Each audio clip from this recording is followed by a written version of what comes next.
So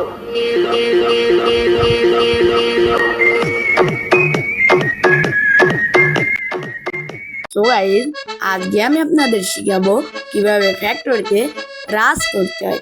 ফ্যাক্টরিতে রাজ করার আগে আপনি ফ্যাক্টরির যে কোনো এক পাশে ল্যান্ডিং করবেন। ল্যান্ডিং করে সর্বপ্রথম যে গানটা পাবেন সেই গানটা দিয়ে সামনে কোনো এনিমি থাকলে তাকে মেরে ফেলবেন। তো আমি ফ্যাক্টরিতে অনেকক্ষণ ঘোরাঘুরি করতেছিলাম, আপনারাও করবেন। যদি ফ্যাক্টরিতে কোনো এনিমি না থাকে সেহেতু ফ্যাক্টরির রাজা আপনি। যেহেতু আমি রাজা সেহেতু আমার প্রজা ছাড়া ভালো লাগে না। তো আমি আমার রাজ্যে একটা প্রজাকে পেয়ে গেছি। চলো প্রজাটাকে ধরে লবিতে পাঠিয়ে দেবো। লবি অর্থাৎ জেলে পাঠিয়ে দেওয়া যায়। তো আমি প্রজাটাকে জেলে পাঠাতে চাইছিলাম, কিন্তু সে আমাকে প্রায় জেলে পাঠিয়ে দিচ্ছিল, অর্থাৎ লবিতে। তো আমি লবিতে পাঠানোর জন্য ওকে ওয়ান ট্যাপে ট্রাই করতেছিলাম, কিন্তু ব্লুয়াল না পড়ায় আমাকে পেয়ে দিল। তো আপনি ফ্যাক্টরির রাজা হতে পারবেন ঠিকই, কিন্তু খুব সীমিত সময়ের জন্য।